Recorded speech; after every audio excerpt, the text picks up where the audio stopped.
Mūsų sielos vienybė su Dievu.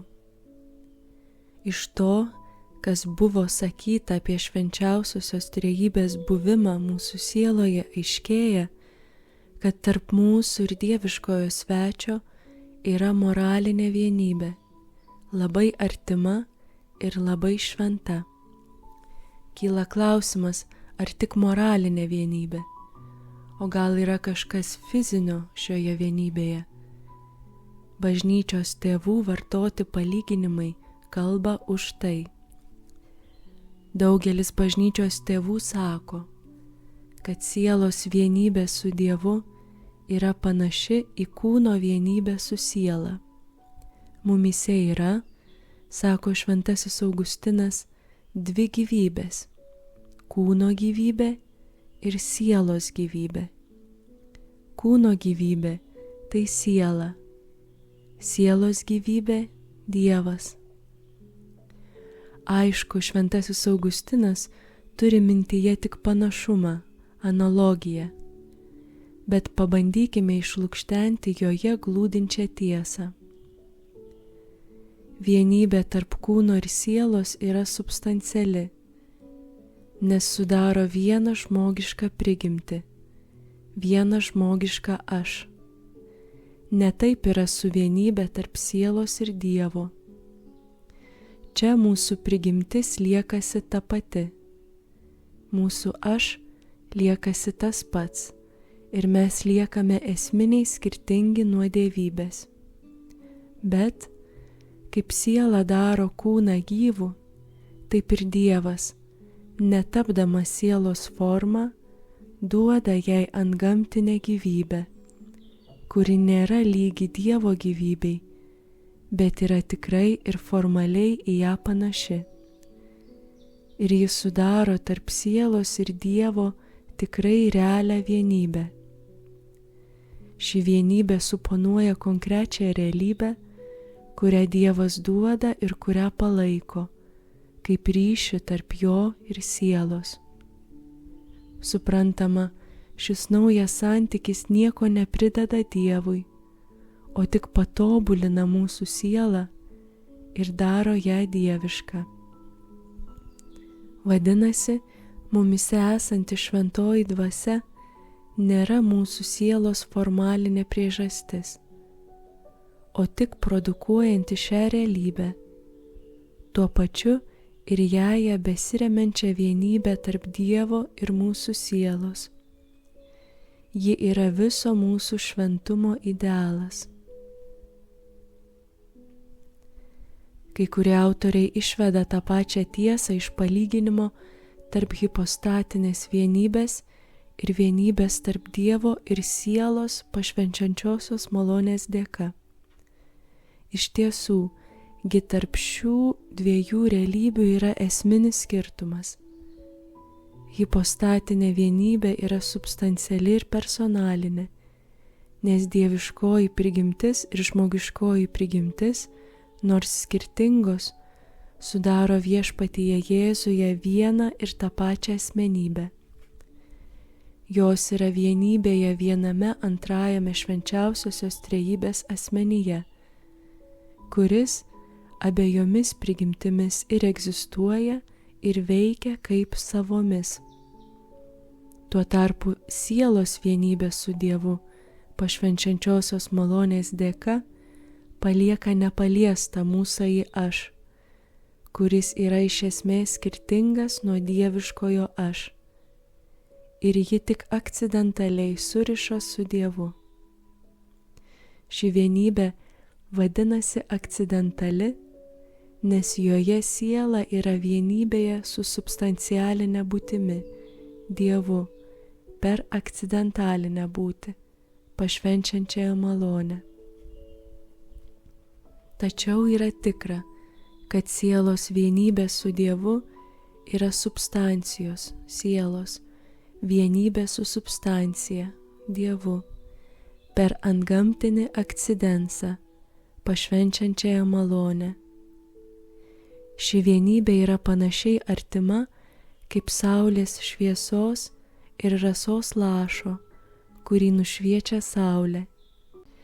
panašiai kaip geležies gabalėlio ir degančių žarijų, kurios perima geležį savo šviesa ir karščiu.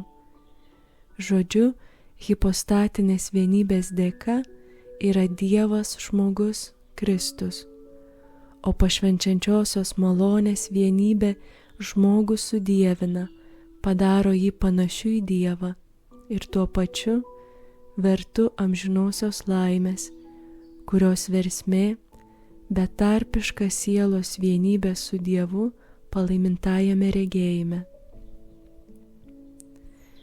Baigdami dar pabrėžiame, kad sielos vienybė su Dievu pašvenčiančiosios malonės dėka ne vien moralinė, jos pagrinde yra fizinė realybė, pašvenčiančioji malonė.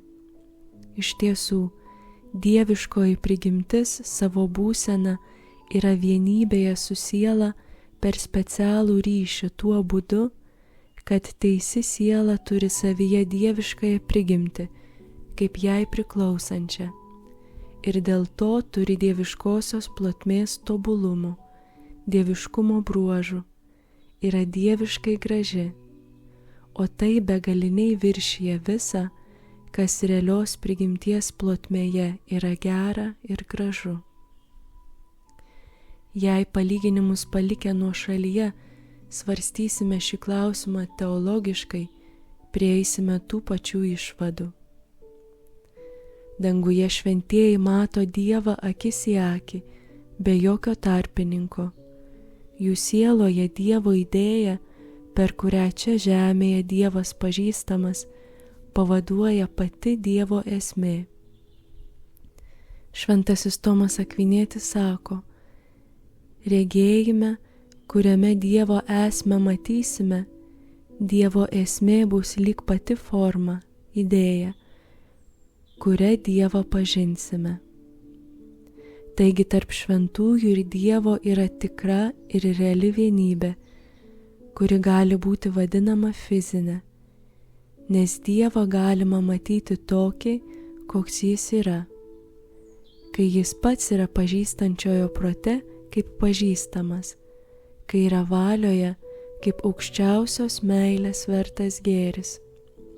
Žodžiu, kai jis yra sieloje ne per savo idėją, ne per aukščiausio gėrio idėją, bet jis pats kaip pažįstamas ir mylimas. Pašvenčiančioji malonė ir yra tokios vienybės su Dievu daigas, o daigas ir iš jo išsiskleidęs augalas yra tos pačios rūšies. Kadangi šventųjų vienybė su Dievu yra reali, tai ir mūsų vienybė su Dievu per pašvenčiančiąją malonę yra reali. Vadinasi, pašvenčiančiosios malonės dėka Dievas krikščionio sieloje yra realiai, fiziškai, savo prigimtimi, kaip tėvas įsūnyje. Šis jų buvimas drauge yra tobuliausia prasme bičiuliškas. Jie yra vienas antrame be jokių rezervų. Prie tos pačios išvados prieiname ir analizuodami pačią pašvenčiančiąją malonę. Šventasis Tomas Akvinietis moko, pašvenčiančiąją malonę protingas kūrinys patobulinamas, kad galėtų laisvai naudotis ne vien pačia dovana, bet galėtų džiaugtis ir pačia dieviška asmenybė. O kad galėtume džiaugtis kokiu nors dalyku, reikia jį čia pat turėti. Taigi, kad būtų galima džiaugtis šventąja dvasia, jos buvimu mumise, reikia, kad kas nors mus sujungtų su ja. Toji jungtis, kuri mus sujungia su Dievu, ir yra pašvenčiančioji malonė. Kadangi ir mes, ir Dievas esame realios būtis, tai ir jungtis tarp mūsų ir Dievo turi būti reali būtis. Vadinasi, pašvenčiančioji malonė yra reali antgamtinė būtis mumise iš Dievo gerumo. Iš to, kas pasakyta, seka aiški išvada, kad mūsų vienybė su Dievu pašvenčiančiosios malonės dėka yra ne vien moralinė, bet ir fizinė. Tuo pačiu ir pašvenčiančioji malonė yra fizinė realybė. Jos gavimą Kristus yra pavadinęs atgimimu iš vandens ir šventosios dvasios. O kas gimsta, tas yra gyvas. Kas gimsta iš šventosios dvasios, tas yra gyvas jos gyvybė. Šios gyvybės pradmuo mumise ir yra pašvenčiančioji malonė. Jos dėka, žinoma, nesame lygus Dievui, bet panašus į jį, esame sudievinti, dieviški. Be to, pašvenčiančiąją malonę dangiškasis tėvas padaro mus savo įsūniais, savo viengimio sūnaus įbroliais, šventosios dvasios šventovę. Sakoma, kilnumas įpareigoja kilniai elgtis. Taigi, mūsų iškelimas į dangiškojo tėvo įsūnius, į Kristaus įbrolius, į šventosios dvasios šventovės garbę, įpareigoja atitinkamai šiam kilnumui gyventi. Pagaliau, pašvenčiančiosios malonės dėka, tampame bendratėvoniai su Kristumi, tampame jo garbės ir laimės paveldėtojais. Tad budėkime, kad neprarastume šio paveldėjimo ir taptume vis jo vertesni.